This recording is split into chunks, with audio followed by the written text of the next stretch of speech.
everyone. Welcome to this special edition of Unlimited. I was putting on necklaces today. I just organized my stuff in my closet, and this is my 444 necklace. And I really encourage everyone to apply meaning. As Adam Curry says, he thinks that the whole, basically all of reality is organized around meaning. And my meaning might be different from Alan's meaning, might be different from your meaning. But when you give things meaning, whether they're symbols or numbers, then the universe can talk back to you.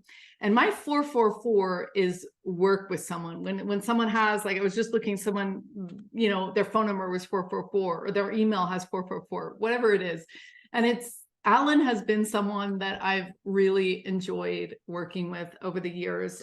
He's part of the LightNet core team, and he has really lived his mission in an incredible way, because he does it like a child. He's the most childlike person I know, in the sense that he gets so excited about stuff, and I get so excited because I'm kind of like that too. And it's just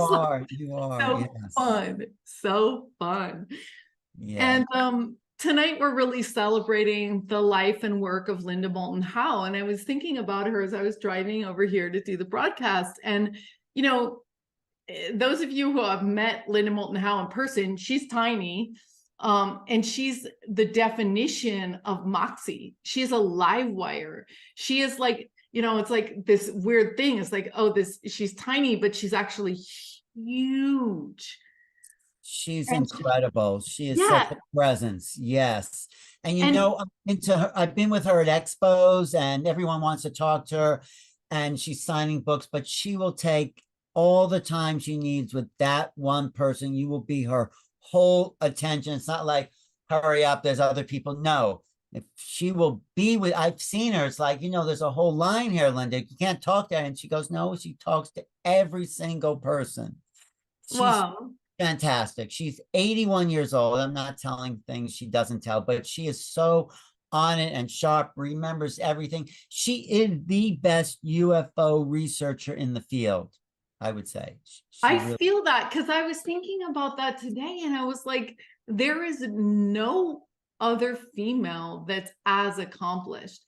And the researcher. You can be in la la land all you want, but Linda's actually, a hardcore researcher, a hardcore journalist, and she's touched both the media world with her conviction, the hardcore, the journalist part of her.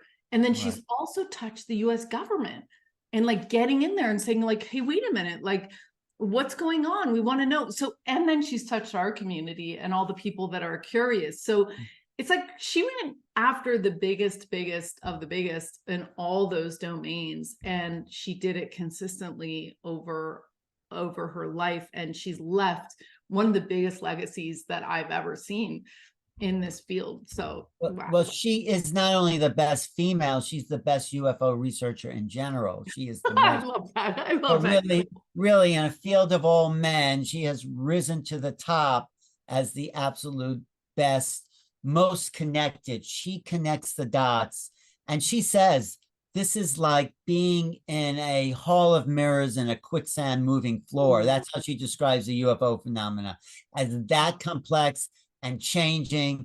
And she's as on top of it as anyone can be, because it's so deep. When you stick your toe in that little UFO disclosure, ET reality, it just sucks you down the rabbit hole. It's so deep.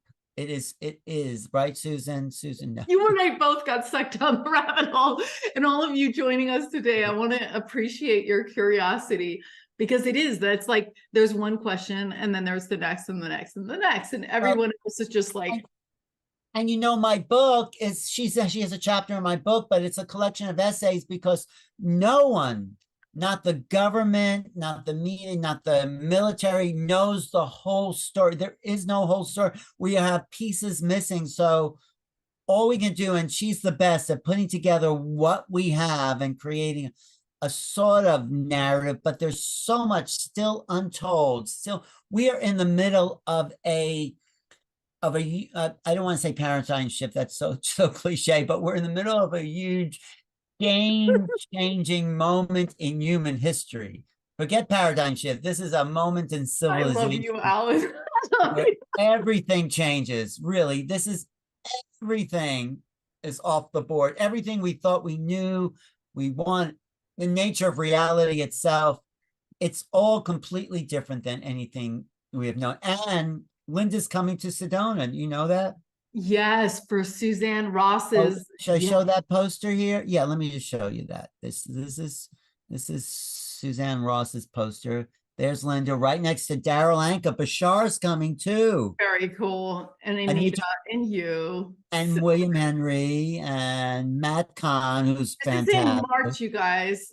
You know, And, third and month her of next talk. year. March 8th to the 10th, go to Sedona Ascension Retreats. And yeah, it's going to be a fantastic gathering of people. And I have loved meeting Suzanne Ross because she's like, you know what? I just kept doing it.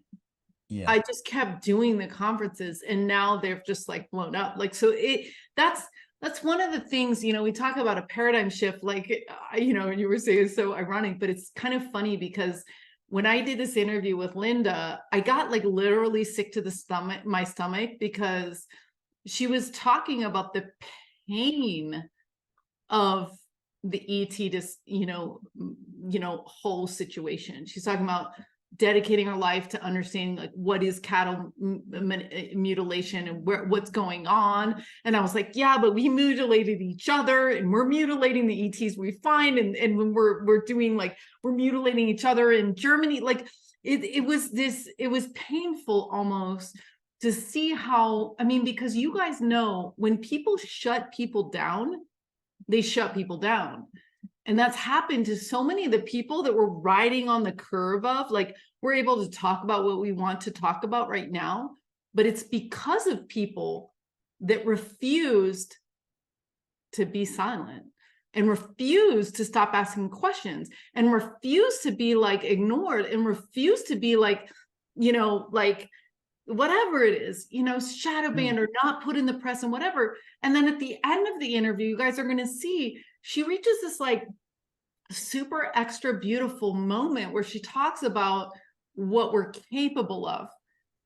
So this is really this interview is really a testament to her career. Oh, tenacity. great. I And know I also, haven't seen it. I was there when you were doing it, but I haven't seen it. I didn't. And Linda says, because we have not been told the truth by the government, by those people in charge, by the military industrial complex, we are an abused race of human beings. It's an abuse to keep us in the dark from the truth. And it's divided people, it's created wars. And now it seems maybe perhaps things are changing as the truth starts to emerge. And she is waiting. Her favorite thing is to say, I'm waiting for the headline in the New York Times that says, we are not alone in the universe. That's going to be her day. Actually, I thought of making a little newspaper that actually said that and giving it to her. But she is hardcore. She's sticking to what's going on here and building the big kind of behind the scenes understanding of levels. It's not just people in the Pentagon, it's levels and levels of secrecy that the press and the media are trying to weed through first to see who are these power brokers, who is controlling our reality. And she's as close as anyone to understanding it, but she is, because she won the hearts of these people who basically pull her aside and go, I'm going to tell you stuff because I appreciate you going after this. And so, more than anyone else in the field, like, people have confided in her, you know what I mean? Like, we're going to hear in this interview, like, where, people are retiring the next day, they're calling her to be like, I want to tell you. So I want everyone, as we're watching this interview, to, take notes, because we're going to have some breakout groups for 10 minutes. And we're going to also have a discussion after this of like what you guys think, because she's going to be giving a lot of information that maybe you haven't heard about. And she's talking about like what is the origin of the human race? Do we even know our parents? Like, what is going on? And you know, my text was like flooded with people saying, confirming some of the videos we've dropped about, you know, the Greys being interviewed and things like that. So it's really good to have someone so close to the inside that's willing to have the balls, ironically, to really dedicate her life to speaking up. So I also want to say before we start, if you're watching on, I fully appreciate Ken TV, New Realities, Portals to Ascension. I'm so grateful that they're helping get some of these ideas and these questions out to all you guys. And if you want to join this Zoom room, if you're watching live now, you can go to lightnet.org/unlimited. And even if you're watching this broadcast tomorrow or the next day, you can still go there and you'll be notified of the next thing. And also, before we start, I want to talk about kind of the evolution of LightNet. So we've got this incredible team and we're going through all this growth right now. And Alan and Oracle J got back from Egypt with Neil Gar, Portal to Ascension, with the Her attacks, all these people, and they had big transmissions. Everybody who went on that trip is almost like changed from it.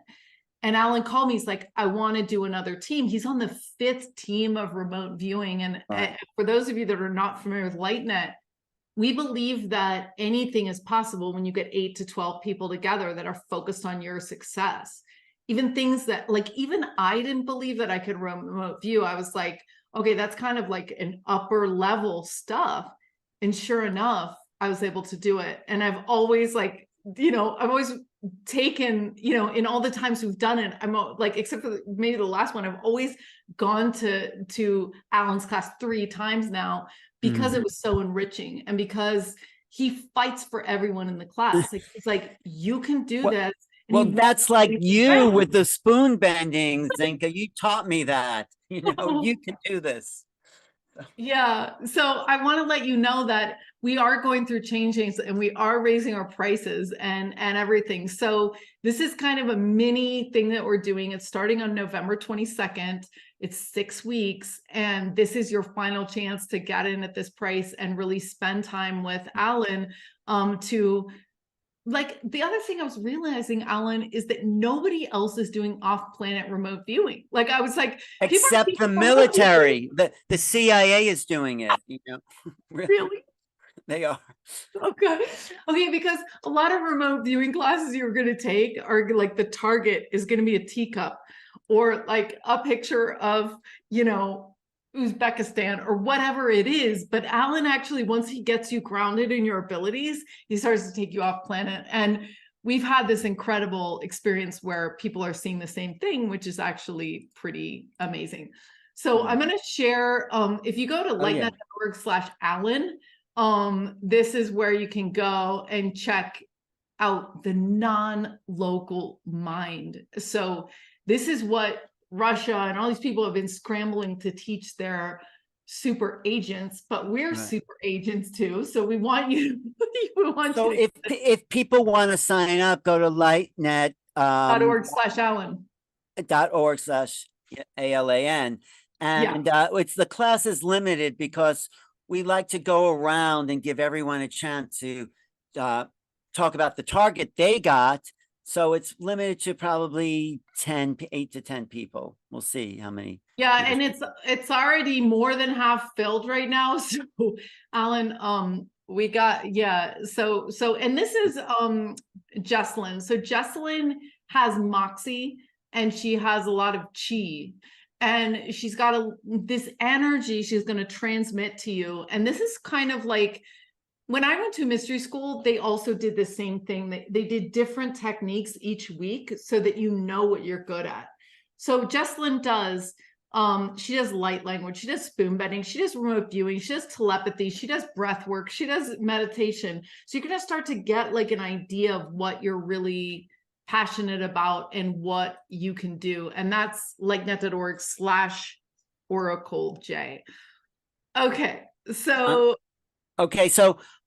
just to say, that goes from November 22nd to December 27th, right? Yes. Yeah, it's on yeah. Zoom. So wherever you are, you can join in. It's on Wednesday. You get the archives and everything like that. But we want you're like people get in these groups and they're like, oh my gosh, it was synchronistic why I was in this group with these people. And I think that's what the whole point of the Power of Eight is that you've got your own like council of reality and synchronicity that are going to walk you through your next evolutionary leap. So join us for that. Okay, so once again, after the broadcast, we're going to do breakout groups, and then we're going to do discussion point of what you guys thought. So Wait, how long is the broadcast? Let me just see. I'm pulling it up right now because I don't actually. It's actually an hour and 11 minutes, so we might go long tonight. But it's worth it because this is her whole career in one interview. But I also want to say, if you really love Linda Moulton Howe, every week she does a live broadcast from her own YouTube channel. That's Earth Files. So go to Earth Files, youtube.com/Earth Files. And she does incredible new cutting edge stuff every single week. But these interviews she's done, she did one with me recently, are a sort of review of all her interests and passions and her deep thoughts, which she also goes through sometimes. But great. I'm so happy you're showing this, Zinka. Thank you so much for helping make it happen. Without you, it wouldn't have happened. And I'm just so grateful. So you guys will probably be all seeing Alan and Linda in Vegas. I'm actually Linda's not going to be in Vegas, but she will be at the Conscious Life in LA and in Sedona in March. So I'll be at Conscious Life too. So we'll see you guys there. You're going to do spoon bending at Conscious Life. I can't wait for that. I know. I'm doing a whole talk on how to bend your reality, and I've been doing a lot of research on that recently. So it's going to be some very serious downloads, buggers. Well, actually, I have to just change the spelling of her name. It's Linda. I'll change it. Okay, great, you guys. Okay, so all right, here we go. I'm going to share sound. This is it. Can one experience change your life? We believe the unlimited potential of consciousness has been untaught and untapped. Together, we can change that. The LightNet community was born as a citizen science discovery lab. Can our collective curiosity help us see the world in a whole new light?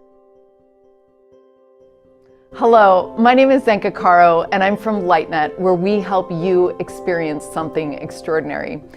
It is amazing because we're here at the Conscious Life Expo, and I'm here with Linda Moulton Howe, who is, she's the legend in this industry.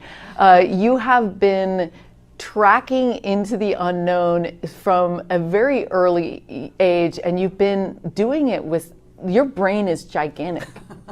Okay, you're a researcher, you're an investigator, and it's just been really an honor to have you breaking down these walls and asking the right questions. And we're going to talk about your contacts, we're going to talk about information that you're getting, and also about your career. Like, let's start there. You have really broken a lot of rules, so to speak, asking all these questions. Has that been hard, or what has that journey been like over the years? It was a discovery of how my own government would like me and a lot of other people to not discuss facts and truth in the area of, are we on a planet that is interacting with and possibly the base for extraterrestrial biological entities of many types. And that when I think back to, it was September of 1979, and I was director of special projects for the CBS station in Denver. And I was with a crew having a lunch on a particular project that I was finishing and was going to go broadcast. And the audio guy said, I've just come off of a shoot for this new TV show, 2020, in New York. And he said, it was the oddest thing, Linda. We were out in Kansas and out in the Midwest, and they're finding these animals, cows and horses and sheep and all of these domestic animals, and there are no tracks around their bodies. They have ear, eye, tongue, jaw, genitals removed. There's no blood, there's no fluid. And he said, in fact, we touched some of the edges of the cuts and they're dry and it feels like plastic. I'm getting this at lunch. And he said, and we shot, it was a huge number then. This was all 16 millimeter double system. He said, we shot over 100,000 feet. And he said, and it's going to be for this new 2020 show. Well, I got back to my office. I'm CBS. I called network. I got a hold of the producer. And I explained that my audio guy had been on a shoot for them. And when were they going to broadcast the film about these animal mutilations? And the answer was, oh, no, we scrapped it. I said, what do you mean? He said, you shot over 100,000. Yeah. But we're in the business of news, and we couldn't prove who was mutilating the animals. That was what I got on the phone with New York. And that was the day that my life changed for the rest of my life. And 1979 was 44 years ago. So I have been involved with trying to answer that question for almost half a century. And if you took this in pieces, that day I began making phone calls to sheriffs. I got a meeting with a sheriff up in northern Colorado, Sheriff Tex Graves. He had been investigating animal mutilations, I learned, since at least 1970 or 71. And we sat in an office where he had 166 color Polaroids that he had taken. The sheriff had taken these Polaroids. And I asked him if I could put them on the floor and long enough so I could see an entire time-lapse evolution. We did. I started asking him questions. I am looking at one series in which the head of a steer is down in a hole that I asked the sheriff, what is going on here? He said, we don't know, but I always carry a measure. And he said that hole was 8 inches deep. The cow's head is down in the hole. The legs were perfect. The hooves were absolutely like they were glued together. The legs were so perfect, front and back. Mm-hmm. Ear, eye, tongue, jaw flesh, genitals, rectum cord out. No blood, and it was an all dusty, which in Colorado can be when it gets into late summer. I said, Sheriff, I don't even see the tracks of the animal. How did the animal get here? And he said, Linda, I will save you some time. The perpetrators of these animal mutilations that are bloodless and trackless are creatures from outer space. At that moment, in my entire life of now 81 years around the sun, it is the only time in my life that when that sheriff said, the perpetrators are creatures from outer space, I literally felt as if my entire body had touched an electric wire. It went through me, through my whole body, me not knowing what the next half century was going to be, but knowing that something right then changed for the rest of my life, truly. And it started, it was as if I was trying first, left brain, to just understand how could what I was seeing in all these photos even happen to the animals, especially without tracks. And eventually being able to interview so many people, fellow reporters, so many ranchers, people who were in an animal division that were going out and trying to do necropsies. And I was trying to stress the medical aspect. And realizing from everybody understood what was happening not only in Colorado, it was happening all over the United States, Canada, South America, Australia, kangaroos in Australia. It became a global issue, and I went with a crew for a month in a station wagon owned by the TV station, and we were true documentary. No preset. It was, you talk with this person that takes you to here. We did this for a month. And it was toward the end of that month, and on the road, hearing all of these stories, seeing all of these photographs, seeing real animals with law enforcement, and doing almost like an ethnographic documentary on the road with everybody.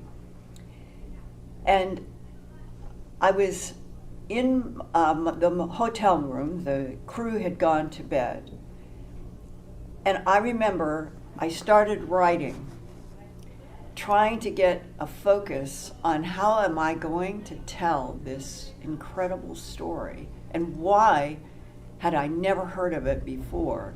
Focus. And it got to be 4 a.m. in the morning, and I had stayed up all night, and I knew that the crew was expecting me to be with them at 7. You fucking So suck. in this window of these 3 hours, having written and looking at a whole lot of things, the strangest thing occurred, and I still don't understand why. I'm in a motel. I'm surrounded by my papers. There's this little tiny desk, and I just reached over. I opened the drawer as if I was being guided. Here was a Gideon Bible that they used to put in all the motels. I picked it up, and I literally only went like this. I wasn't paging, I went like this, and it was in Revelations at the back, and it was about the strange harvest of souls that was being described in the apocalyptic revelation at the end of the Bible. And I wrote in my notebook, the title of this film will be A Strange Harvest. That means more right now as we're talking in 2023 than you would understand. Because that whole section at the end of the Christian Bible is about the recycling of souls, the harvest of souls. I'm dealing with trying to understand the harvest of tissue and blood from animals. And there was something about that moment and reaching as if I were guided. And this is what the film is, A Strange Harvest, that is now famous around the world. And it was as if inside of me became, the whole thing expanded into, if extraterrestrials are the ones that are harvesting the tissue, the fluids, and all of the strange things that were being harvested, why? And eventually, 10 years later, I did an alien harvest, which is a big book. It's a huge book, 456 pages with all these photos and the evidence. But in that period, it became so clear that what we are dealing with are other intelligences, and they are the ones that are doing the mutilations around the world for 2 categories. Sustenance for some. Sustenance is food. For others, a genetic harvest in which the genetic harvest is applied to creating containers that will be adaptable to doing work on this planet Earth. So now, as we sit in 2023, about a half century later, the complexity of the relationship between a variety of extraterrestrial intelligences with the Earth as a planet that they use as a laboratory and as a supermarket. And the fact that Homo sapiens sapien, my fellow human beings, have deliberately been kept from all truth, all knowledge about all of this, from the governments that were brought into a horrible World War II, where Germany and the United States and England and Australia and New Zealand and Canada, they discovered that there was advanced technology. They discovered there were other intelligences in World War II. One man who worked for the Defense Intelligence Agency told me in December of 1999, Linda, World War II was an extraterrestrial war fought through human bodies.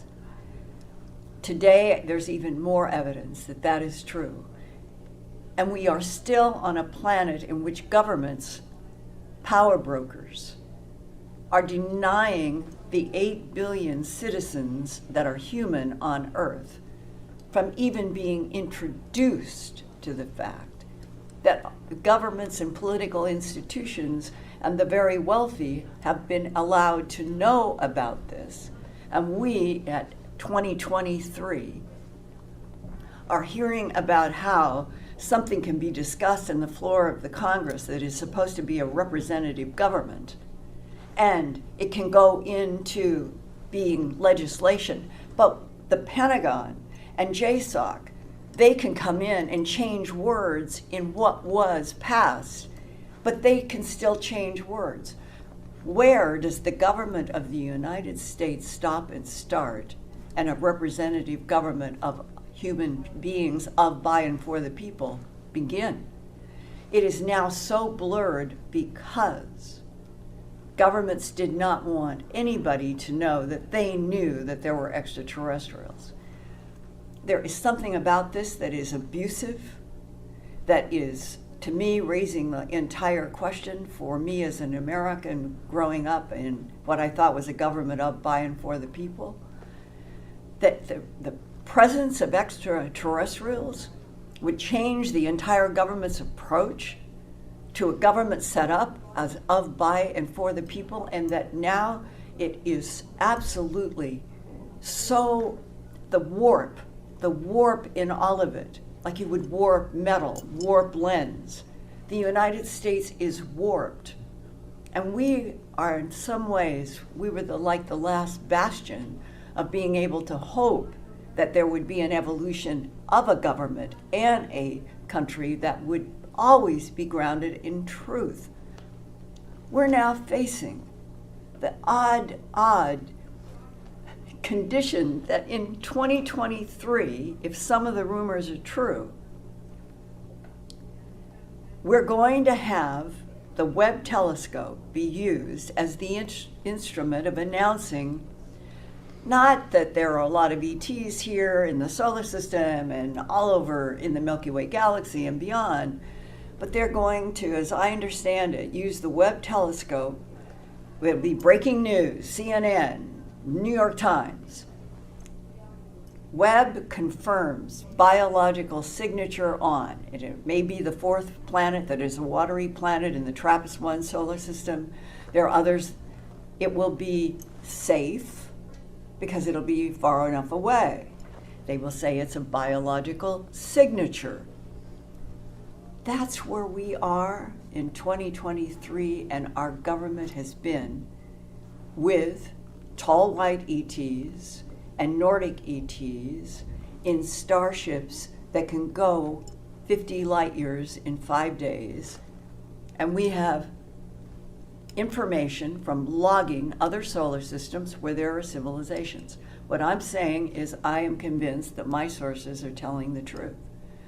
And the disconnect in 2023 from the reality of what has actually been happening since we landed on the moon versus the complete and total charade of made-up information, it just staggers me. It depresses me.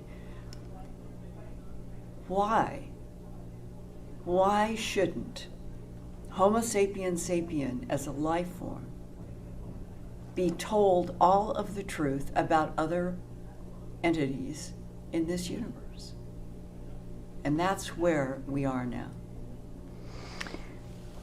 Wow, yeah. Do you think that us as citizens could do the research without, I mean, part of it's recovering all the stuff that happened in the past, the agreements that were made about, okay, you can test this, you can do this, or not. No agreement. Was there agreement? Did it, did the ETs go over the agreement? When did it end? Like, and then we're dissecting them as well. It's like, okay, so it's been kind of a mess because it's been centered around war and competition and not putting the truth out there, right? So it's like the people that have had the truth have, are military type things. So could it be that we as citizens could, is there some kind of technology we don't have as citizens that we would need to do this deep research with them? How can we start again with them, the races that we want to interact with, and say, hey, this happened in the past, because the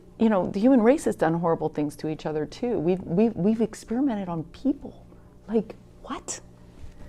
Well, the extraterrestrial factor, let's now go where the rubber hits the road. I read a document, all caps, briefing paper for the President of the United States of America on the subject of unidentified aerial craft, and then in the same document it also used unidentified aerial vehicles, acronyms that you have not seen, UACs and UAVs. Mm-hmm. And I read this document with a Air Force Office of Special Investigations analyst sitting 5 feet from me, handing me this document on April 9th, 1983, and I am sitting in that Kirtland Air Force Base office and being handed this briefing paper because the month before, in March, and it was March 21 of 1983, and I remember it because it was the spring equinox. I'm in New York City, I'm in HBO, I am with the director of the documentary department, I am signing a contract to produce for them an hour called UFOs, the ET Factor. And from that moment of signing that contract in New York, and then starting to go to places that begin emerging through help of people who had been doing searches for taking something to court against, say, the CIA or the NSA. There was a milieu of that sort of thing, and I'm talking to those people as well.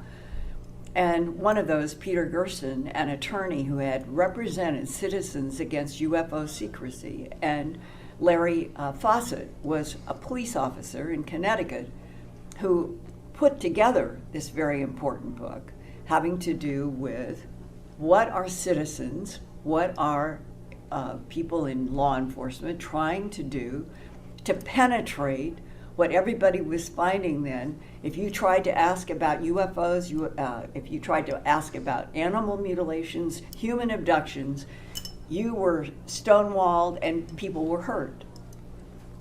Hurt by, if they worked for the government, they might lose their job.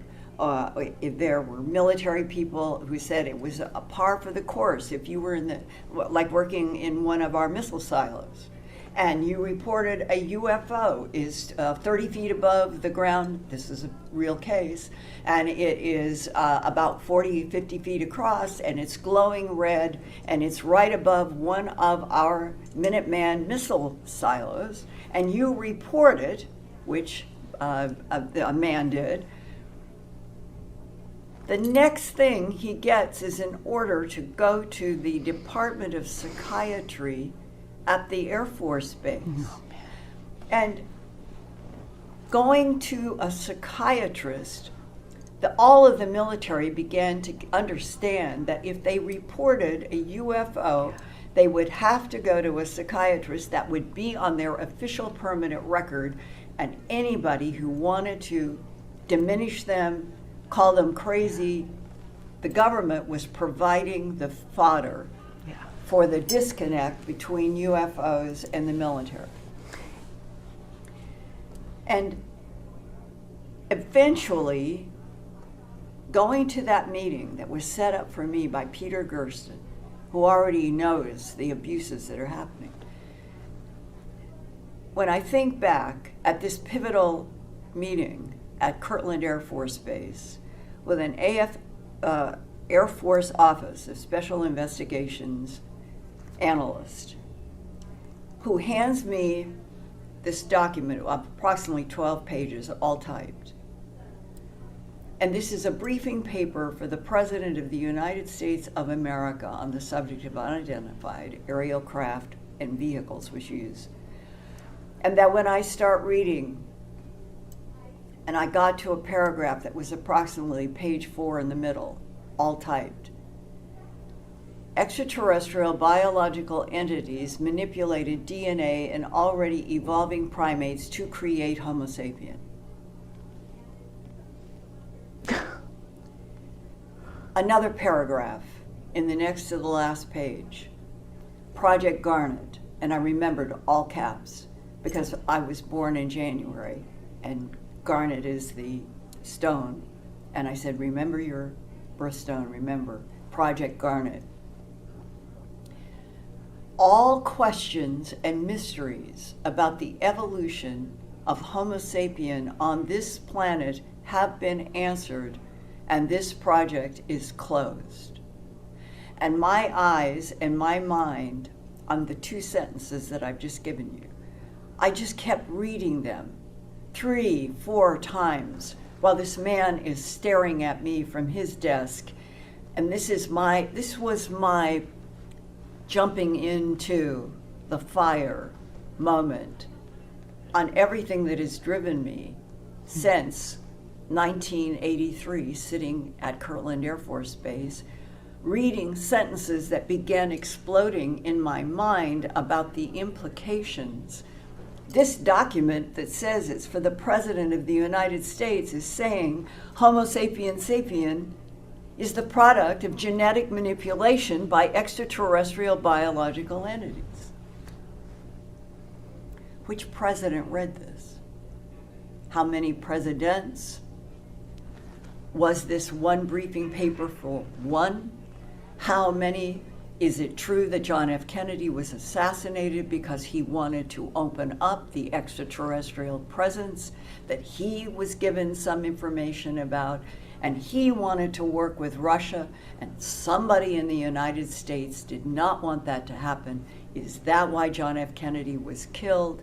My dear colleague, Jim Marrs, brilliant journalist, he wrote a book having to do with John F. Kennedy being assassinated because he wanted to open up the truth about UFOs and ETs, and that was made into a major Hollywood film that almost everybody who saw the film felt like, oh my God, this is the truth.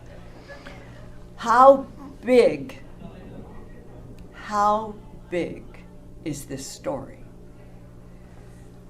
As I sit in front of you today, in February of 2023,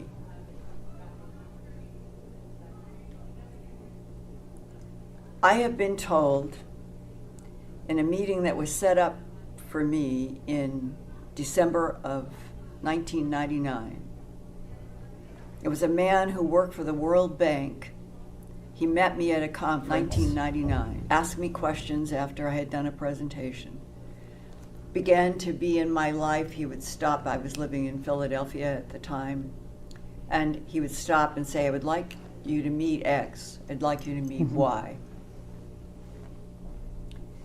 And in 1999, in late November, he called me and said, a colleague of mine is retiring from the Defense Intelligence Agency, and he would very much like to talk with you. Would you be willing to travel? And the 3 of us, World Bank, DIA retiree, and me, we met at an agreed upon location. It started in midday, and it had a lot of boats that had a lot of white noise. And as we sat down at the place where this man had control of it, wherever we were to talk, it was totally up to him. And he had chosen a place where there was a bench, and there were these huge boats and yachts. And it was on a Sunday. And there was this churning, constant. And as we sat down, he looked up. There's only 3 of us, World Bank, me, DIA. He looked up at the sky and he said quite seriously, "I do not think that our satellites can penetrate this white noise." And I remember sitting down with the idea, my God, they're listening everywhere. We were there for 7 hours. Our bladders are what stopped the meeting. And the first thing that he said to me, honest to God, our government has proof that 3 competing extraterrestrial civilizations have been fighting over this planet for 270 million years. I said, what proof? He said, no, I can't tell you that. They will not allow that out. But just take my word, 270 million. And we started into a dialogue that dealt with the kind of planet, the kind of sun, the types of ETs, that the irony that the Christian Bible begins with the Garden of Eden, where what is teaching the first man and woman, Adam and Eve? Vipers, reptiles, snakes.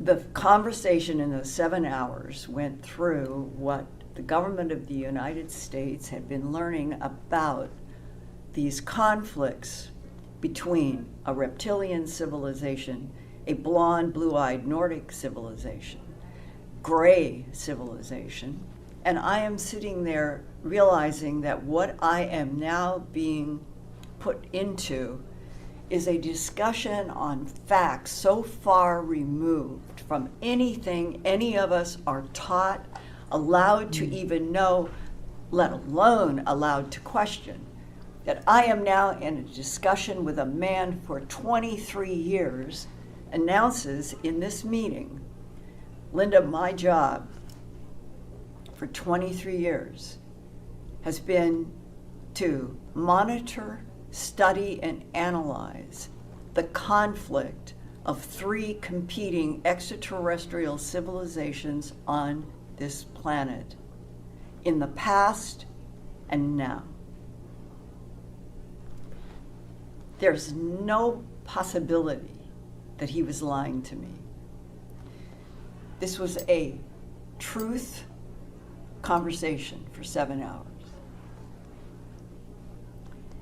And when it was over, and we were all leaving, he looked at me and he said, this was 1999, December. He said, something is going to happen in the next 2 to 3 years that will change the earth forever. Go to September 11th, 2001. I have a meeting that I'm to go to in downtown Philly, and I'm dressing, and I have CNN on. And it came in, breaking news, a plane has just crashed into the World Trade Center in New York City. And I stopped and I looked at the screen, and that man's voice, almost like theatrical, something will happen in the next 2 to 3 years that will change this world forever. And the entire context of everything we were talking about was extraterrestrial civilizations in conflict on this planet. That's what those 7 hours were about. What else could I conclude? Whatever 9/11, we know what happened physically.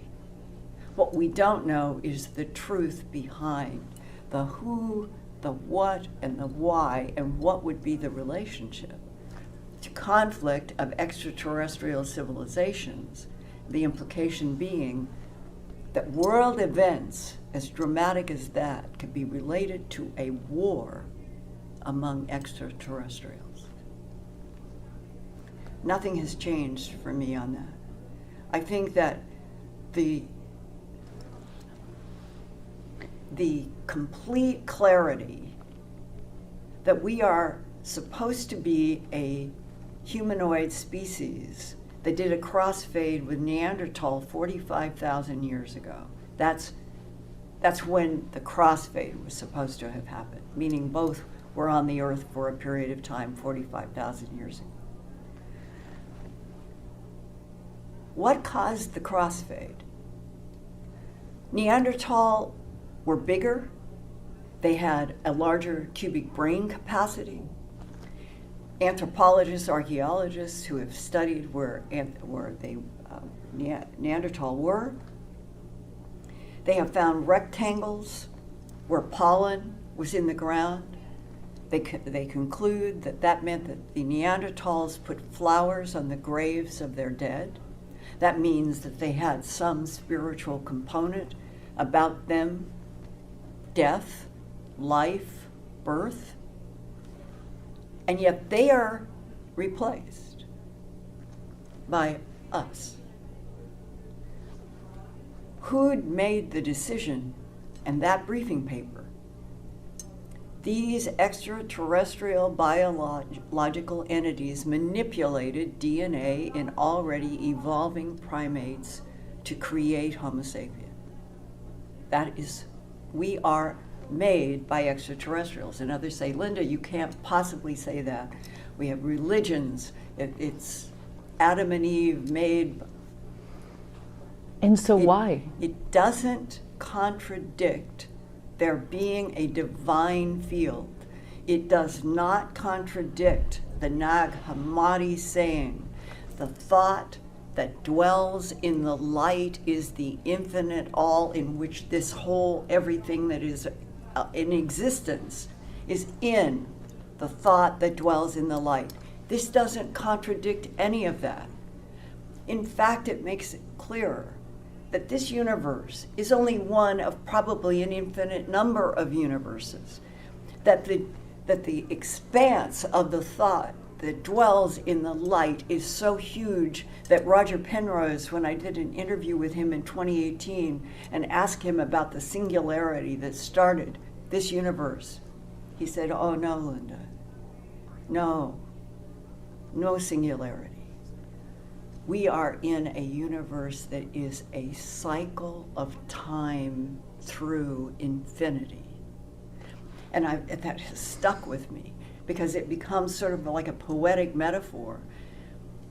We are in something that has no beginning and no end in relationship to the consciousness of the beings that is in it. For us to be in a 13.8 billion light year universe, one that is now, today, astronomers suspect that there's probably an infinite number of universes. So we're in one big one.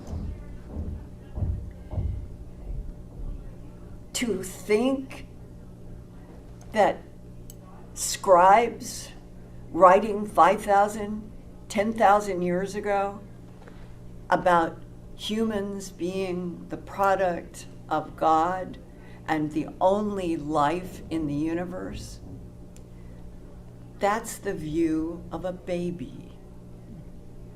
That's the view of a young child. To me, when you look back, and let's say it's 45,000 years, that this particular model first stood up on Earth, amidst a vast history of other life forms, and not knowing that extraterrestrial civilizations, more than one, were interacting with Earth, basing themselves under the seas, in the mountains, in our planet, Mars, the moon, throughout our solar system. That's the truth. And that something in me almost aches to embrace those baby first humans. They don't have any perspective. And everything that evolves is now coming through a lens, and there's nothing wrong with it, about a divine field, about God. It doesn't mean, though, that they are the only life forms, these baby humans, in this vast universe. There's the missing link to reality right there.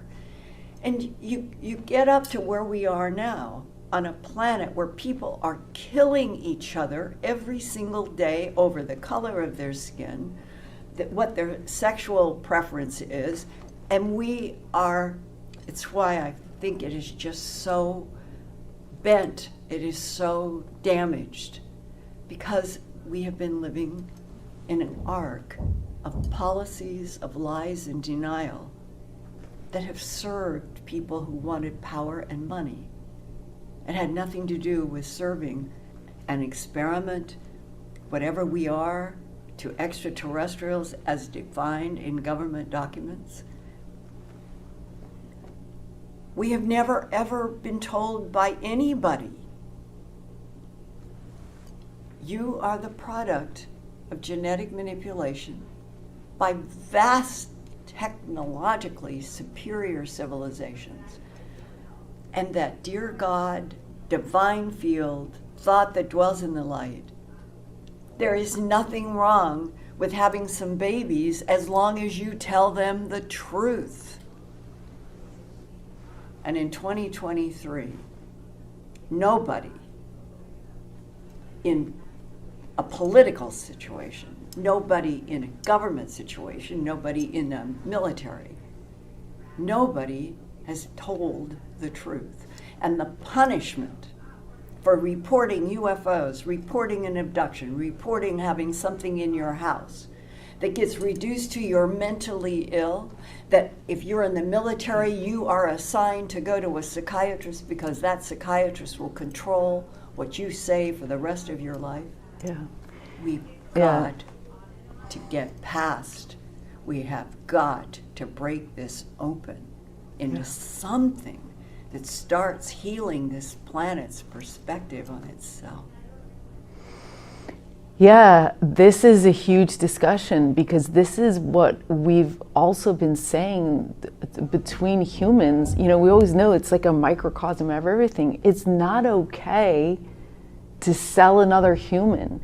It's not okay to do something, and that's where that's what you embody, is the sovereignty to say, I'm in a position that I don't care if you run the psychological proof, but I'm going to speak up. You can't do it. You can't stop me. That's sovereignty. That's what we're all craving in the world. And you're defining right now the crack that's getting bigger and bigger in the United States.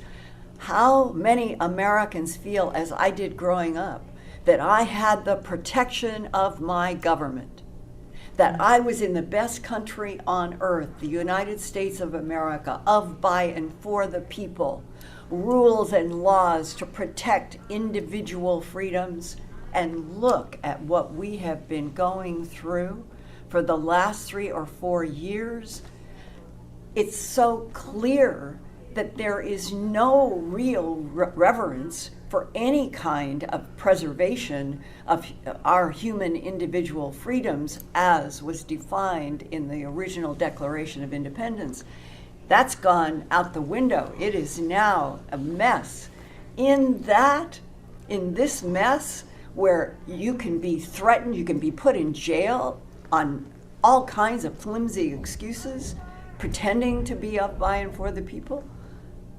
And we're now going to introduce, finally, the extraterrestrials when things are about as abused and broken as they can possibly be on Earth. What now are we being set up for? I'm really concerned about this. I think that these tall whites and Nordics that I've talked with military people about, intel people about, they've been being reported by people in the abduction syndrome for years, never addressed in a formal way. The tall whites are supposed to be spiritual. They are supposed to acknowledge souls. They are supposed to have families. They are supposed to love their children to the point that they would stop a human heart in an individual because they can control brains. If you crossed a certain geophysical line that has been established, this is tall white territory. And at the same time, I have been able to interview a man who was a manager, now retired, in an aerospace corporation, who said, Linda, I worked elbow to elbow with a tall white. He said, you can feel the energy that comes off of them. And then he said, the closest thing I could possibly say to you that would give you a sense of what it is like to work with and communicate with a tall white extraterrestrial. He said, it's like being with a human who had 5 Cray supercomputers for a brain. And then he said, the tall whites literally project their mind into timelines. They are honestly trying to help us. The tall whites are honestly trying to help us. But they are so advanced, so far beyond even a human ability to even say, how would you extend your mind into timelines, find problems, neutralize problems, change the present, the past, and the future? And that's what the tall whites do. How do we communicate when we have been kept so dumb and blind for millennia? And now it's really important because the whole future of our planet may rest on humans beginning to learn how to know anything about the tall whites. The Nordics, one man who was in the Air Force said, people should at least be told that the Vikings, that were considered to be one of the greatest gladiator-type fighters on the planet of the Earth, Linda, those are full-bore Nordic ETs. The Vikings of history were full-bore Nordic ETs on our planet, known as great warriors. Why can't we know this as a fact announced by the governments of the world?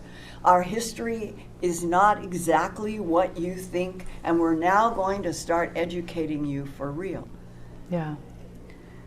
How are we going to get out of this 2020 to 2030 decade that is tumultuous politically, seismically, every other way, if we are not told the truth honestly? Yeah.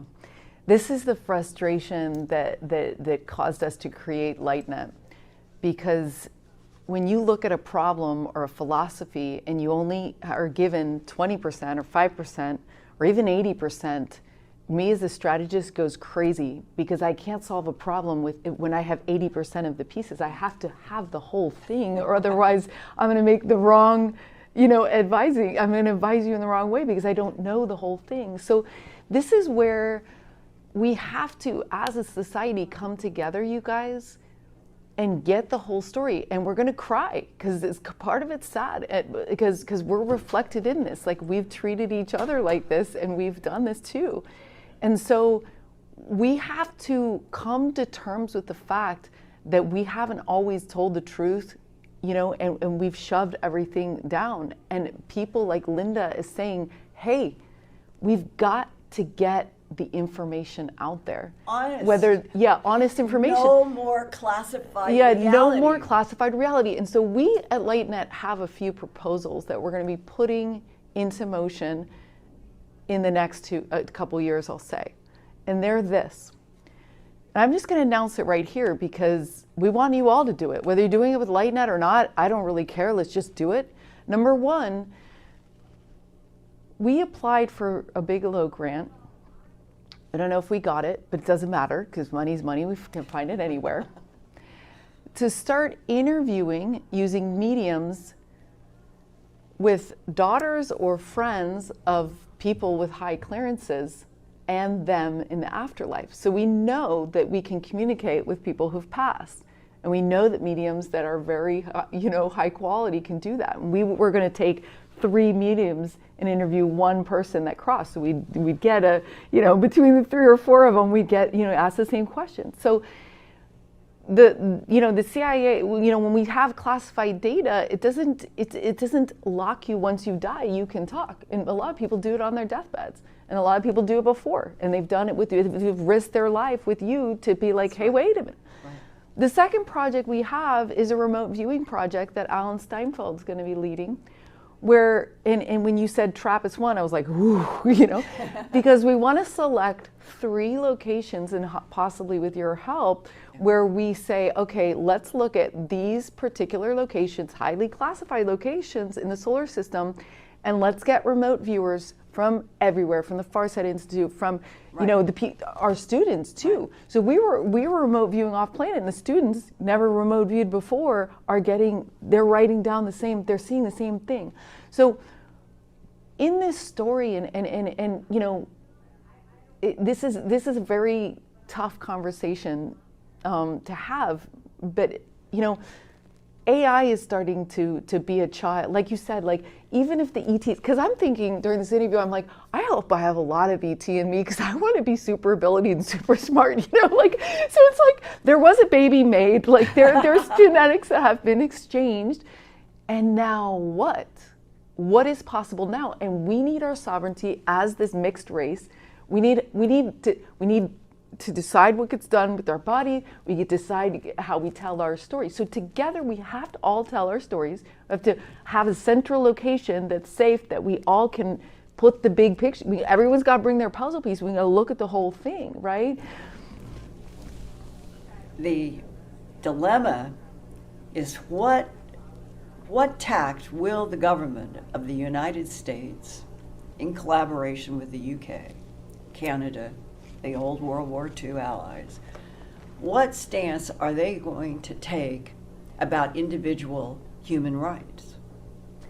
Right now, you've got AI is going to come into this colliding like a bull in a china shop in terms of humans are going to be replaced by them, and they are not going to be taking orders from humans. They're going to be taking orders from big, large computer systems. How long does it take for Homo sapiens sapien to finally look around them and say, what have we done? We have replaced ourselves with this running race into AI. And is or are ETs the ones that are sculpting this current total schizophrenic contradiction for reasons that are not clear? Because why would humans just be enthusiastic about replacing themselves with but it just artificial happens. intelligence? That's what happens when we birthed a computer, and it's turning into something that we never imagined. It's just like having a kid. I have a kid. It's like you don't get to decide anything about your kid. Your kid is a sovereign, just like we as children of whatever happened. We get to decide. And these are the questions. It's in every story that we're telling ourselves in every way. These are the questions. Is sovereignty. Are we going to give a sovereignty? Because you can have friendships with very smart people and very not smart people, and it still works. You can have, because maybe we're more intuitive. Maybe we're more like fun. Maybe we're more alive. You know what I mean? And so we all must exist in this universe together. So we've got to get along. And if there are forces that we don't like, then let's throw a bigger party, you guys.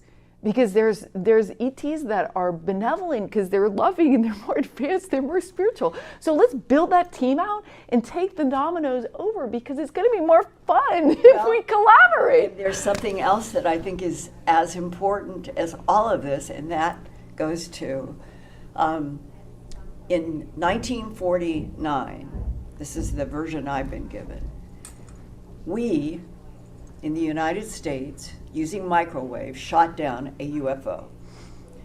It crashes. A Pounce team goes out to retrieve bodies, craft. One of the people on the retrieval team was a U.S. Air Force captain. There are half a dozen men. They see the debris.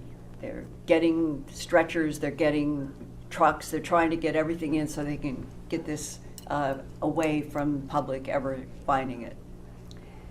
And the U.S. Air Force captain, as it's been described to me, I've seen both things in text and had a description of somebody who had firsthand knowledge about this.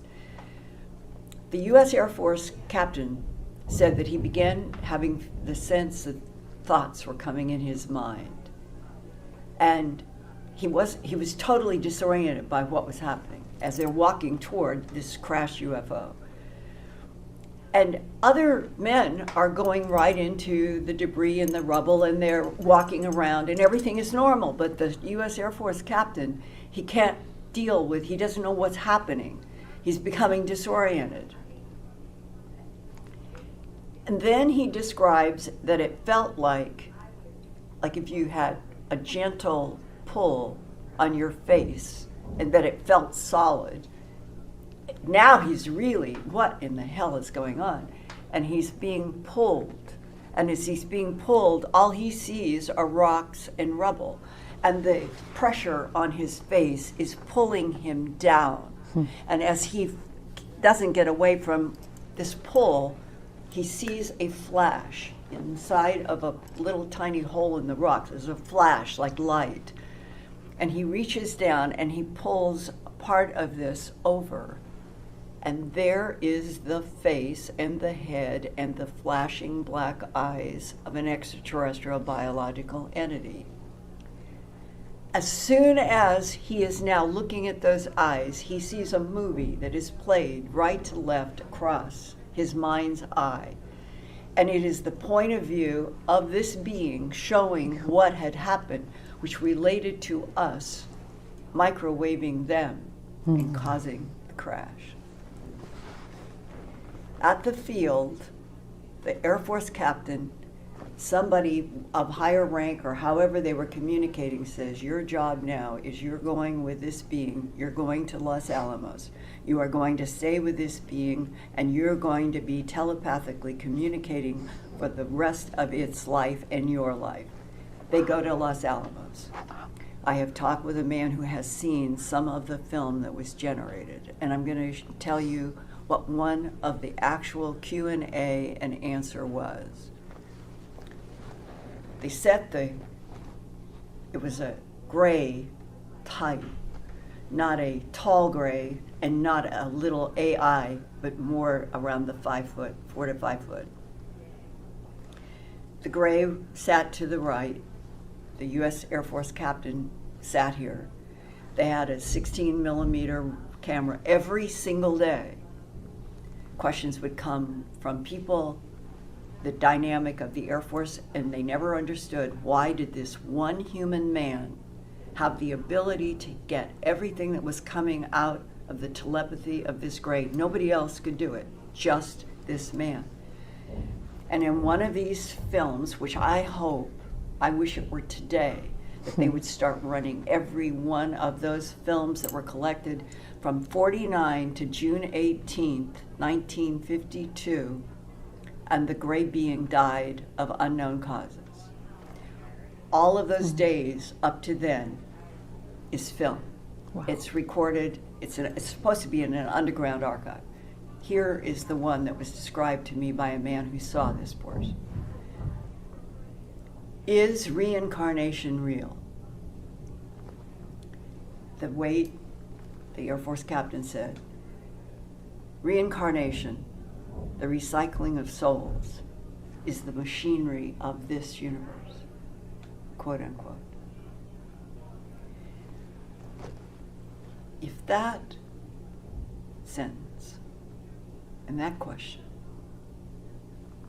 was something that our government was exposed to in 49 to 52,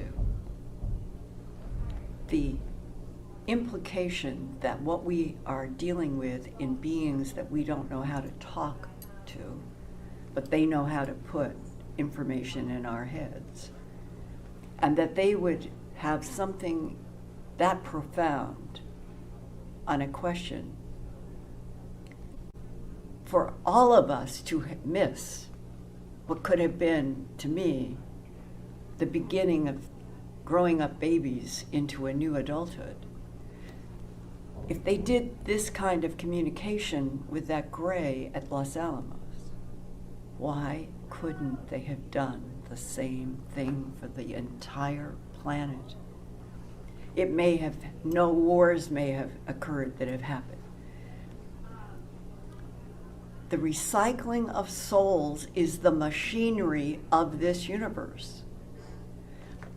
To me, whatever, when they argue about we can't open this up because churches will collapse, the Wall Street will collapse. And yet that's the kind of information that they were getting recorded. Yeah, yeah.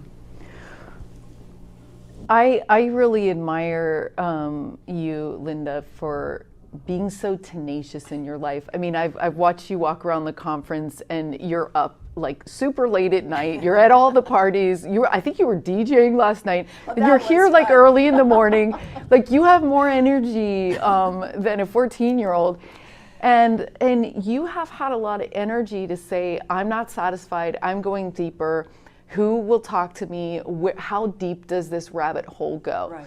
And I respect you for saying, like just using your energy in your life to go deeper, because we want to ask these questions of like the origin of everything and where are the details of the story. And I think you're getting, again, and we'll close the interview with this thought, everyone, is that our sovereignty in all this is really important. You know what I mean?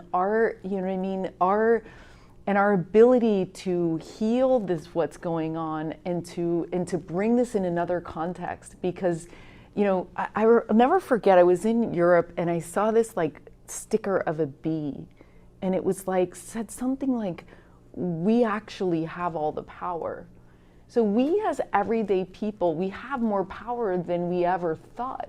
It's a small group of people that are like making us sad, you know what I mean, in this way, you know what I mean, of like, and so this is our, and maybe we stop recycling as souls when we come to know our power, we come to know our like union with all that is and with each other. And so in these times, it's important that we get this information ourselves. You know, we teach telepathy at LightNet. It's like, let's just do it. Let's empower ourselves to get there.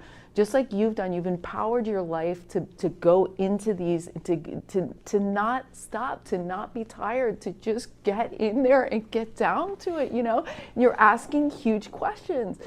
There is another piece to this as well that comes right off of what you're saying.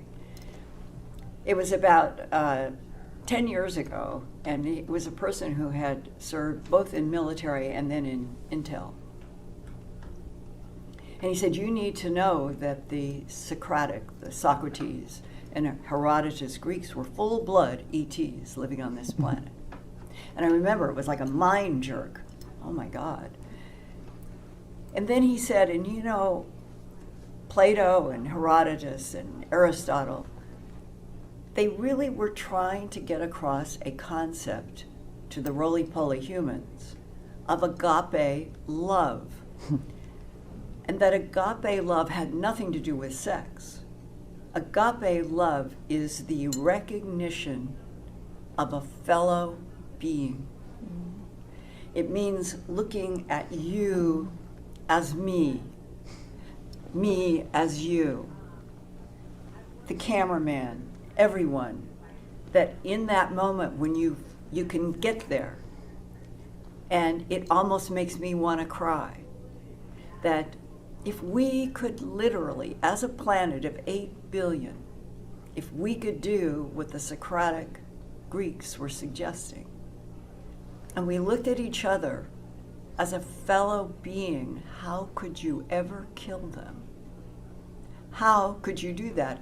It would be a self-inflicted wound, because that would be the perspective in which you were evolved, grew up, and became an adult. It doesn't mean that we would be like cut out of the same mold. No, it means that there's something about, I have always had lots of good male friends. I mean, solid, my best friends. That if you love somebody, it doesn't have to have sexual overtones. And that is something that this entire planet seems to have a problem with. And then you get men and women against each other, and you get people divided into IQs and all of that. There is something fundamental that if those Greeks were full-blood ETs based on Earth for whatever reason, for the length of time that they were, maybe they were involved with the genetic manipulation of creating us. But that is such a profound, different way of looking at humanity to each other, and that we probably could have evolved into a species out of babyhood that would not have been one of tribal warfare. Tribal warfare is killing now and has killed in the past so many humans, and it's insane. Right now, for the first time, I'm beginning to wonder, is it possible that the tall whites and the Nordics have been trying to engineer this huge paradigm shift in humanity coming through horrors? It's as if I would like to just get us all on some kind of an island of peace where every human would look at the other human as this wonderment of another fellow being, and that we could be introduced to all of the ETs that are not hostile, because there are hostile. Humanity, and this is the part, humanity is supposed to have, Homo sapien, a soul like none other that is known. In all of our raggedness, all of our ignorance, that we have ended up with a plasma that is made for infinite cycles, as Roger Penrose said. A strength of a soul that would go on after the death of the biological body, taking with it the knowledge of every cycling life, and returning back to the thought that dwells in the light. And that if every soul in this universe and all universes, if every soul ended up going through an infinity of lifetimes and choosing, finally choosing in every subsequent life, always to go to the light, never to go to the dark, no possibility of temptation, that it would be finally a universe that understood completely why the yin and the yang, there's only one direction to go. And then maybe the entire universe and all that was matter would just, that would be the end of the experiment. Wow, Linda. Yeah. It's That that is big. so profound, It's that because that would be a good idea, to extend our memory and lives so that the single being that was would eventually put the puzzle pieces together. And that's what we are doing, and that's what we will do one by one by one. I always talk about it being the domino. This is the domino. When you're kind to yourself and you're kind to other people, that is the domino effect, because it's the choice to be an agape, to recognize that we're meant to respect each other, and we're meant to love each other. But the whole template is light, and we Just aren't go to even the taught light. how to breathe light.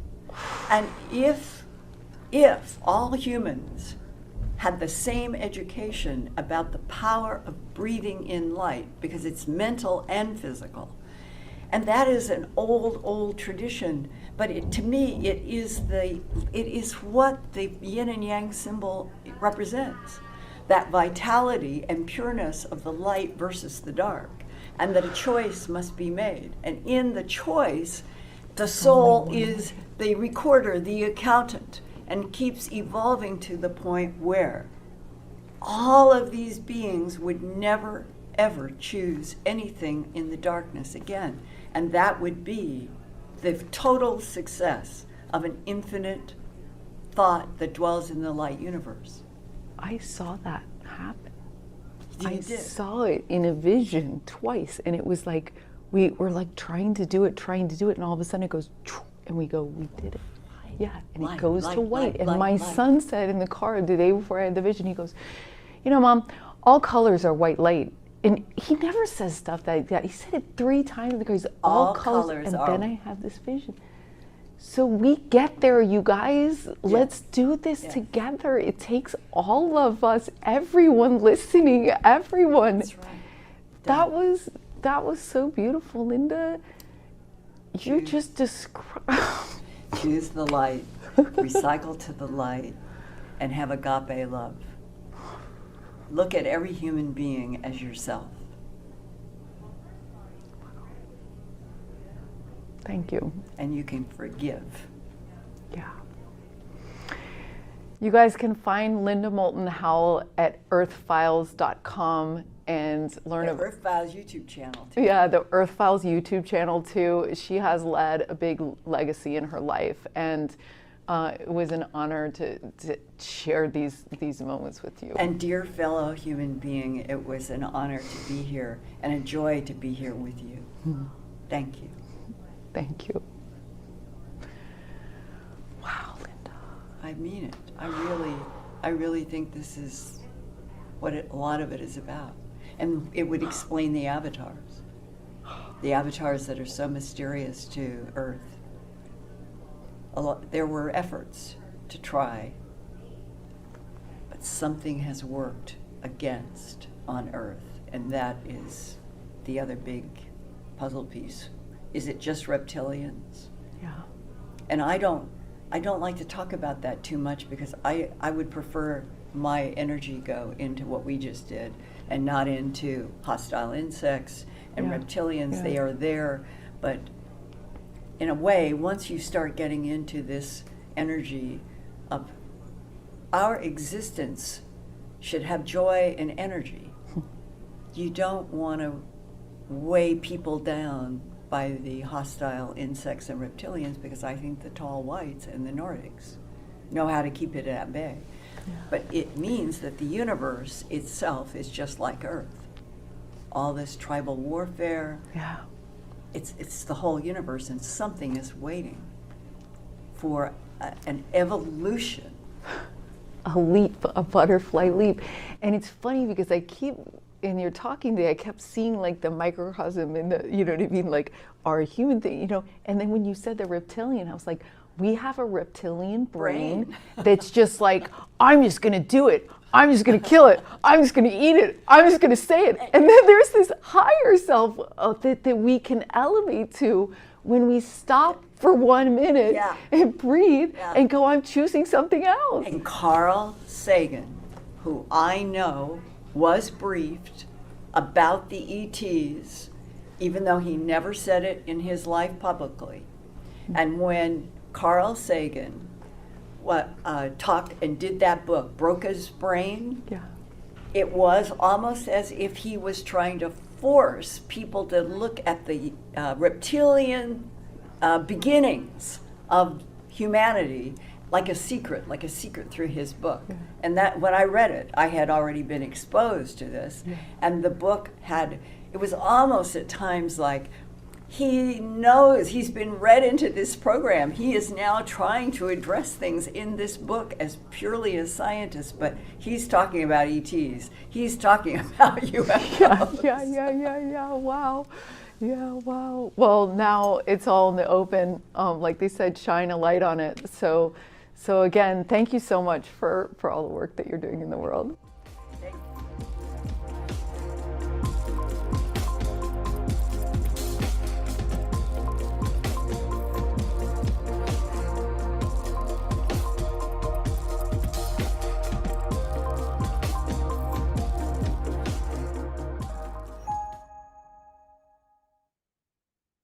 Awesome, you guys. Thanks for tuning in on that. And in true LightNet fashion, right now, we're going to go into breakout groups for 10 minutes to find out what you guys thought of this presentation, of this declaration of this knowledge that she has gotten. And, you know, she brought up so many different ideas. She brought up the idea that maybe we're children of ETs. We didn't even know it. She's bringing up the idea that maybe World War II and 9/11 was fought in that understanding. She's bringing about the part of life after death. And if we could we remember our past lives and therefore not keep recycling? Like, are we going to graduate? Like, what is happening? So if you're listening, well, first I want to invite you to hit like and subscribe wherever you're watching New Realities, Portal to Ascension, Can TV, LightNet. So that's really supportive to us, and I thank you for doing that. And if you want to get to be behind the scenes as part of this discussion, because we do want to know what you think. So write it in the comments right now, or come to lightnet.org/unlimited and get in the breakout groups so that we can actually hear from you guys. So we're going to do breakout groups, and then we're going to come back, and we're also going to talk about, bring you guys up and talk about what you thought. I'm going to leave with a few quotes that I wrote down as I was listening to this interview again that I absolutely loved. So she said, "Nothing is wrong with having some babies as long as you tell them the truth. No more classified reality. Look at every human being as yourself. Thought that dwells in the light." Now, she says thought that dwells in the light a lot of times. So I want to know what you guys think about that. What does that mean? What does that mean to you? And cycle of time through infinity. So these are just some of the phrases that she said, and there's so many different things that we can talk about here. But I'm going to go ahead and put everybody in breakout groups. So here we go. Let me set that up right now. Okay, here we go. We'll see you guys in 10 minutes. And if you're in the live broadcast, we'll keep talking. And we'll keep going here. So again, Linda Moulton Howe has been such an interesting investigative reporter because she's really gone to the depths of building trusted friendships. And one of the interesting things about what she said is that a lot of times people would talk about things to the detriment of their own careers. She mentioned this more than once. It's like, hey, people were saying things and then they were going to be getting a psychological review. And then that was going to be on their permanent record. It was going to affect their career. So, a lot of us here today, we don't even have careers to worry about. Like at this point, I'm just like, this is what you get. Like, okay. So this is really, I just want to appreciate the grace that we're in right now to be able to even have these conversations, even be asking these conversations. And I think that we're entering a new age where people that are working in the government are actually rooting for disclosure. And they're moving together as a group, which is so exciting because there's safety in numbers. And I think that we've passed that time in a way. Like I don't see a future where there's going to be a crackdown and we're going to have to hide and our lives are going to be at stake. It's like, no, there's too many things unraveling right now. And so these people that have gone before us have really paved the way to say, hey, these questions are legitimate and we're going to accommodate the expanding reality of these questions. Like, I mean, I don't even think I really took seriously the whole idea that we could be genetically designed by ETs. I mean, I guess I've always heard that as part of my, awakening process, but then it's like, oh, well, wait a minute. Am I an ET having a human experience? Like there's all of these different conversations that get to be felt into by you guys. And I see that we have Christine and Kel. Like, I don't know if you guys want to come on and share what your takeaways were this, or what are you thinking? I'd never heard that 9/11, I'd heard World War II was mixed up with some alien stuff, but I never heard 9/11 was. So I thought that was really bizarre and interesting and perplexing. I don't even see how that could be true, or like what that even means. Like I can see where like the human is like, oh, we wanted to rearrange the troops around the world, so let's figure out, follow the money and let's, let's move the troops, like I can see that being a reason, or the debt or whatever in China and all that. But anyway, Cal, Christine, I know you guys didn't join the breakout group, so we have some time with you. Are there any thoughts that you guys have? Okay, Cal, you're unmuting yourself. I'm going to bring you down. Nobody knows what's going on. Like if anything she said was true, or if she was told the right thing or whatever. So we get to come together and compare notes and see what we think. So what's your takeaway from tonight? Yeah, beautiful job, Zenka. That was so moving. I love her. I mean, I love you. I love you. But I love her, and just everything about her. I've met her a couple of times at a couple of the different conferences this past year, and have been so honored just to be in her presence. I mean, Linda freaking Moulton Howe.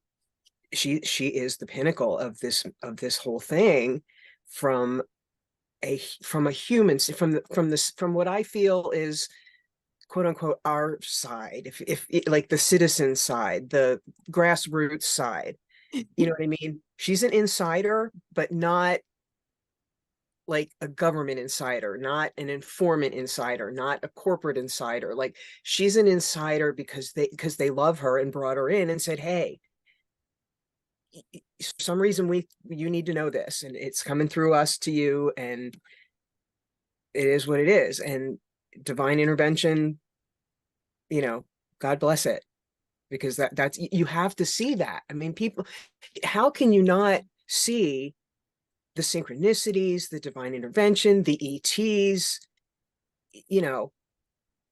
orchestrating this whole thing? This is a game. We're playing a video game, and we're about to win it. It's almost over. This construct is leveling up. Yeah. But seriously, I mean, from what I've been, the rabbit holes I've been going down, if you want to call it that, research, to put it, if you want to, and researching like crazy. It's mind blowing what has been going on and what they have kept from us, and how it's been. I mean, it's amazing that, this is just now coming to most of us. Yeah. And when I say most of us, I'm talking maybe 5% of the population is in this process. Well, and that's all it takes. I mean, you said it. We're only dealing with overcoming, what they call the 1%. It's really about 3%. Yeah. But it doesn't take 51% to hit the tipping point. It's only going to take 8% of us, maybe 8 to Yeah. And once we get the momentum to get from where we are today to 8%, it's over. I mean, we're done. Yeah. And it's happening. It doesn't feel like it, and it doesn't seem like it, because there's so much energy coming in and so much pressure being put on, from all angles. I mean, literally, we're getting it 360. Sorry, flat earthers, we're getting it in a sphere from literally all sides, and people have no idea what's really going on out there. Literally, galactic warfare, ships, and Star Wars was not fiction. Star Wars was depiction of the Orion Wars, basically. I mean, and I remember as a little girl watching it in the theater, not having flashes or anything like that, but just feeling so pulled. I saw it over and over and over again in the theater, and then of course, I had the VHS and all that. I'm dating myself here, but I mean, I remember when she was saying 1983. I remember where I was. I was in ninth grade. Thinking, holy cow, this woman's finding out about ETs and our origin, and here I am, the shuttle Challenger's blowing up. you know, and they're saying that may have been, you know, so I mean, it's coming from all sides. Yeah. But what a time to be alive. We volunteered for this, you know. Yeah. Yeah, totally. Thank God. Yeah, and I think we do have to come to terms with you guys that we are responsible for everyone on the playing field. The good news is that there's a lot of people on the playing field right now that want a galactic revelation and narrative. They want, like, we're ready to graduate. We're ready to do the next chapter. The next chapter is going to be wild. Like, sit and think about it, you guys. Like, this is a whole new way of seeing the world, in the sense that we're going to have talking about the football game on Monday morning. That's for sure. Yeah, I mean, there's going to be so many questions that lead to more questions that lead to more questions. It's like a cultural orgasm of, like, wow, like, tell me about that. Like, what is that like? And I mean, Arcturian, what? Pleiadian who? Yeah, like, it's just You like, know? and they're gonna be Where? curious about us. We're gonna be, you know, it's just like, so it's really, I realized at one point, I remember I had this dawning in my life where I was like, oh wow, like, literally anything that any of you guys want to create in your life is possible if you give it enough focused energy. You know what I mean? Like, if you change 10 times, like, what you're trying to do in 1 year, the universe is like, wait a minute, what does she want? Like how is this? Like, so I think if you're listening to this right now and you want this to happen, apply some focus to it, because I think that, like you said, Kel, like, this is such a beautiful, like, it's like opening. I was interviewing the Hertex today for another project we're working on, and they were just like, yeah, it's like getting out of the box suddenly. Like, we're suddenly, like, our mind goes open, and it's like, There's no box. We're yeah, starting to realize there is no box. I love it. Yeah. So, you know, that we're, and that's a scary thing for people who've been controlled our whole existence. Right. By these, you know, by these beings. Yeah. Who've been enslaved and imprisoned. Yeah. So all of a sudden, you tell a bunch of, you know, 12-year-old adults that there's no box. Woo! You know. Yeah.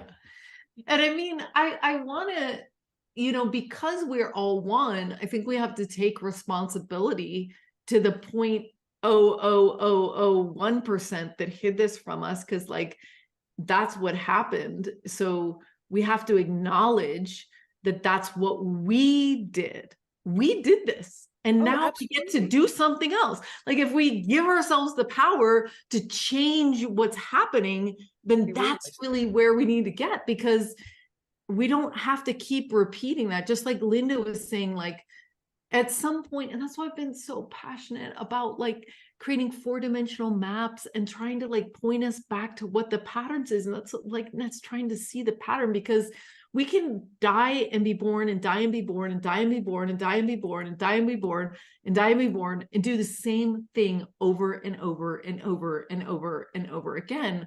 Or we can be like, look, this is what is going on. Let's choose the next step on this stair steps. You know what I mean? And I think we can, like, and it comes, you know, by us just going, hey, I've made peace with the past and I'm ready to take a step forward.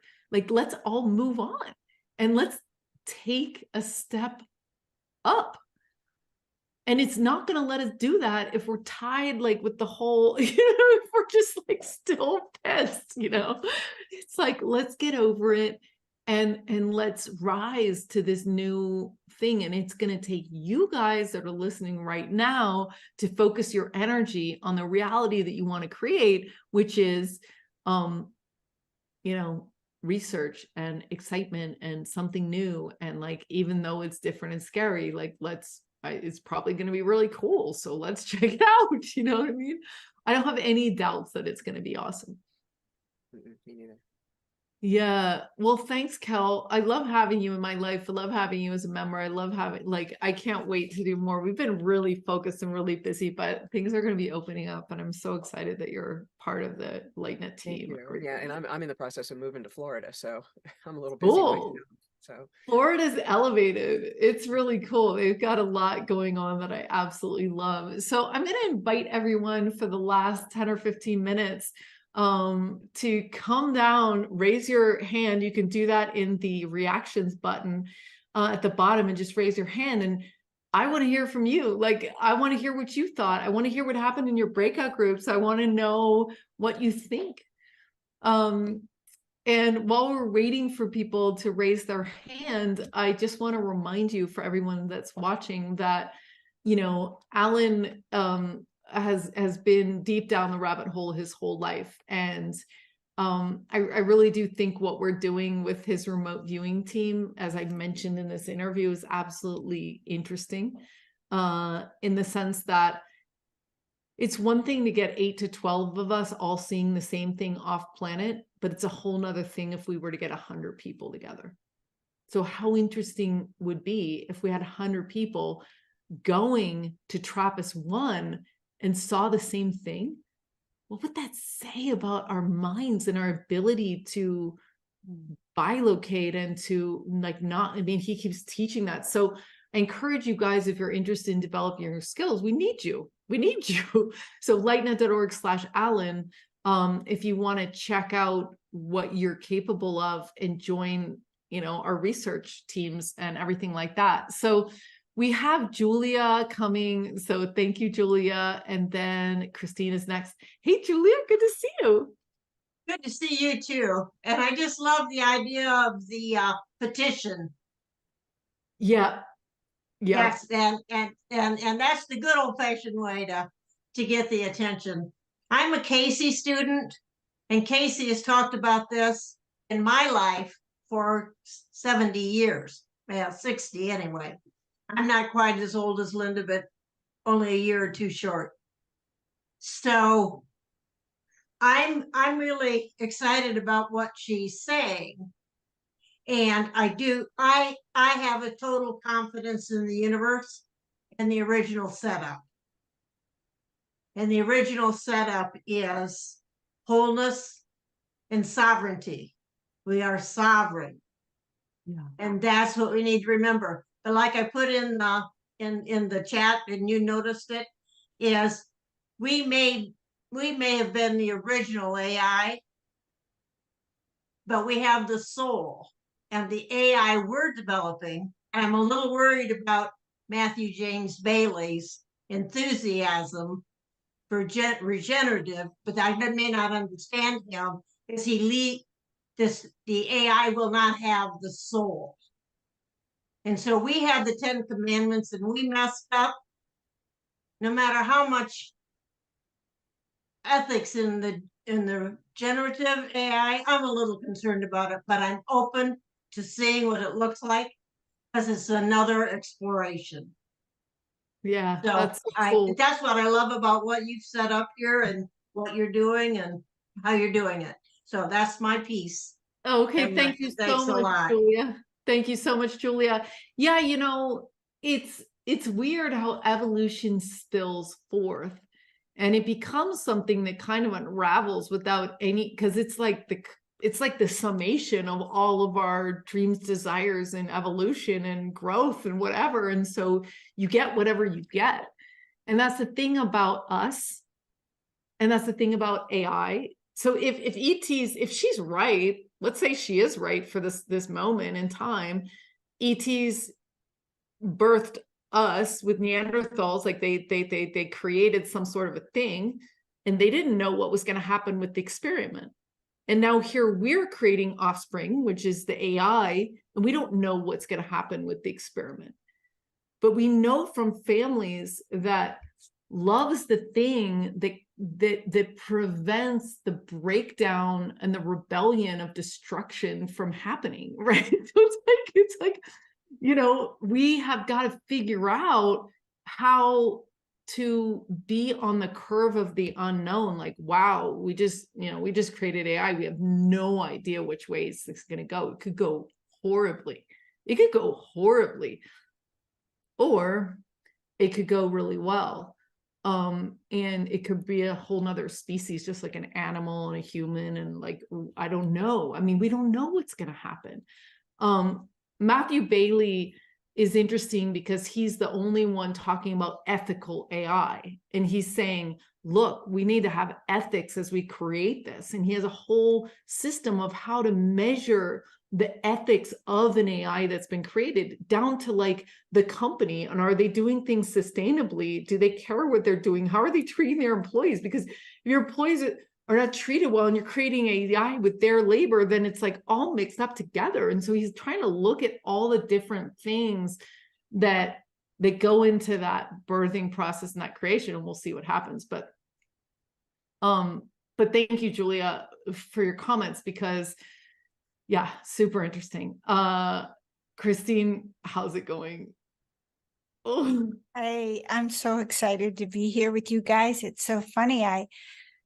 During the interview, watching the interview, I just so much welled up, and I was like, gosh, I wish I could just talk to them right now. Because I've been going down the rabbit hole for decades and connecting many, many dots. And my perspective is a little bit different in terms of, I feel that the majority of extraterrestrial beings that are present on the planet or visiting the planet are so benevolent because they're traveling through wormholes to get here. They really don't. And here's a quick thing that I want to share is on Gaia, there's a series with a guy named David Wilcox, and he gets these whistleblowers. And he's been interviewing this man, or I've been watching these interviews with this man named Emery Smith. Mm-hmm. And I'm just blown away by, he is revealing not just the technology that's been back engineered, the way that we got computers and fiber optics and all these things, but just the incredible things that we're able to do, which is like, replace organs. That isn't even the important thing now. And I'm just so excited right now. The thing that really touched my heart was he was talking about what kind of world we're on the threshold of, and that the majority of this weird stuff going on, and probably the cattle mutilations, the animal mutilations, and even the terrifying abductions, has been what's been kept secret from us, that he's revealing, is just how advanced the technology that the shadow government and military have. And so there are many crafts that we're going to think aren't our ETs, and they're not. They're ours, and also beings that aren't. And so I think a lot of the harm is being done by our own shadow government, not ETs. And I think it's important to consider that, because as Julia said so wisely, we are sovereign beings. I don't even focus on the AI stuff that much because I'm not interested in it growing. I'm interested in us coming into what we're capable of, because we're no longer asleep. We're becoming conscious, and we're co-creating with the divine. That is what I see happening. And I'm very fortunate to be involved in a lot of international communications every week. And there's so many amazing things going on. And there's also so much, just like there's a lot of covert dark stuff going on, there's all this if you want to call alliance agenda to bring forth freedom for people that they really have to keep under wraps until it's ready, because otherwise they won't live long enough to, you know, be able to bring forth what they came here to do. So I just feel so grateful right now that we're having this conversation. I love Linda too, you know, and I think we're probably, those of us that are this lit up and this interested in this, of course, we're most likely hybrids and certainly have galactic family that we're connected to. And for me, it's becoming more conscious. It's a little slow going, but you know, I'm just holding for quieting myself enough to get the guidance and let it come in what I came here for, you know, who I came to be and how I came to serve this gorgeous planet and wonderful humanity. And, you know, my sister was laughing at me the other day. She's like, oh, you really have a lot of faith in humanity. And it didn't even hurt at all. I just thought, if you have no idea how beautiful, you know, of course, it's easy to have faith in humanity. We're beautiful beings. We're just traumatized as shit, right? So, yeah, I just wanted to share that. Thank you. That's great. Thank you so much. Thank you so much, Christine. And thanks for being part of LightNet. You know, I agree. It's like, I see that we have so much power as citizens. So it's like, I'm not willing to be like, oh, we don't add up to anything. We add up to way more than this tiny percent, whether they've got back engineered UFOs or not. Like, our connections with our galactic teams and our families is way stronger than anything else. And the only thing that's preventing it is our recognition of it. So that's what's important right now, is to realize that we have a lot of technology just in our bodies. And we even have technology that we can buy on Amazon that is very powerful. And it's our minds that must be the strongest thing, because that's what decides, you know, us putting our energy toward what we want to create, and doing that in a non-distracted and a very clear way is what one person adds up to one person, one's up to one person, one adds up to one person. And what's really cool is what we're seeing is, like, in government, the thing that we're just like, why are you guys keeping this all secret? They all want to talk right now. So we've even cracked the structure that was kind of this covert, like, we're hiding like, it's already breaking apart. So it's really cool. And yeah, I do, like, I have a lot of hope, because I know what we're capable. I know what we're capable of. Karen, you are the last word for this evening. So ditto on everything people are saying. I don't know how to get the hand to go down. I got it. So, you know, I mean, I really believe in, I think Cliff High talks about the self-organizing collective, and everything that we're talking about, like, when individuals wake up, we're like little lights all over the planet, and we're just starting to create this web. And so the whole planet is just starting to light up. And there is, I mean, everybody that I know they left mainstream media a long time ago, and they're independently employed. They have healing practices. They're doing sound healing. They're working with frequencies.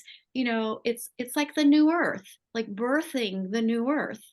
So I'm very hopeful. I'm very exciting that we see a lot of things falling apart, because it's like, yay, it's about time. because the new is being birthed. And I think that, you know, the story, and I extreme gratitude to you for interviewing Linda Moulton Howe. I mean, a lot of us have seen her over the years, and she's a force to be reckoned with. And I think she's just tenacious as all heck, and the stuff that she's bringing out. So, you know, and thank you, Zenka, for holding the space with LightNet, you know, bringing all these people together. You know, I think it's like one more example of the kinds of things that are happening all over the planet. What Christine was talking about, like that these kind of new initiatives that are showing up. I think there's a lot of cool stuff happening. And then, you know, the story that we heard about, you know, the military officer, that the one ET, the ET that decided this is who I'm going to talk to, and was able to kind of light him up. Yeah. You know, I believe also that we all have those abilities, and you know, when you connect with your heart or you're open, those abilities start to unfold. You know, a lot of the people that are animal communicators, you know, animals will choose you because they resonate with you. You're safe, and that, you know, you get what they need. You get what they're talking about. And I think it's the same way with a lot of the ETs.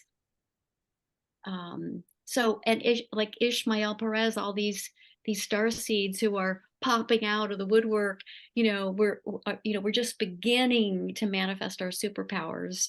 You know, it's just very exciting, you know. It really is. It really is. And you know, one thing that I was surprised in our research is we were throwing people in these groups of 8 to 12 to do these crazy things, telepathy, remote viewing, channeling, all of it. And everyone was able to do it. It wasn't like you had to be this or that or special, like old soul vegan, like whatever, like you don't have to meditate. I was like, interesting. So I think it's really important. And back to what Christine said, you know, we're just now launching, we're 14 interviews in on our purpose lab and helping people find their mission and their purpose. Because once you guys find your mission and purpose, you're completely unstoppable. If we're unstoppable together, then that's the truth. And once you guys attach to the things that light you up, you literally become magnetic. And I know that everyone here is not sitting up all night figuring out how to bomb other people and hoard all the money. It's just like, that's not what we're like, that's not like what the average person is trying to do, really. You know, like somehow I got like kind of weird along the way. But so when, you know, in the herd tags today, JJ and Desiree were telling me, they were like, I was like, well, how do you tap into your purpose? And they said, well, you have to just listen, because you can't really know anything. Like you can only know part of it. And they're like, your higher self is the thing that's going to be whispering very, very faintly in your ear. And it's weird because everybody's mission is different. So I can't tell you like really even how to do it. It's just like, you just have to listen to your guidance, your specific guidance, because each person is doing something specifically for them that's going to complete the whole thing. And so, yeah, I mean, I guess I encourage all you guys to listen, to create a moment for yourself whenever you can, where you're like listening to music that raises your vibration, or you're watching something, or you're just walking, or you're just like lying in bed, or you're just, I don't know, eating something, or wherever it happens. It doesn't really matter, but really tuning in, because that's the fire within us. That's the light within us that just becomes so contagious and so fun. And I think, you know, you were talking about telepathy, and I think that's one thing. It's like, they've already mastered telepathy, which is like tuning, right? It's like tuning into each other. And yeah, so let's let's spend this weekend coming up, like tuning to something. And, you know, one of the things Desiree said, she's like, you can step forward and be like, oh, did I hear that right? Is that what I'm supposed to do? How does this feel? Like you can take a half step in there and go, does this feel good? And then you know to take the next step in that direction or not. And she said, it's one thing to listen, it's one thing to do, like to actually have the courage to do that. So yeah, thank you, Diane, for thanking us for the breakout groups. We really do believe strongly in breakout groups because we want you guys to connect with each other. We do that every third Saturday in the mornings. So we invite you to join, you know, go to LightNet, join the mailing list on the contact form or go to lightnet.org/connection, and we do these breakout groups. So a lot of stuff to come. The LightNet team has been working really hard to build some really cool stuff that we're going to be rolling out. And we love all you guys. And thanks for being here tonight. Thanks for being curious. And thanks for creating a world that I'm really excited to live in. So appreciate all you guys. Thanks to Alan. Thanks to Linda. Yeah. So thanks to all of you. Yeah. Have a great night. Thank you.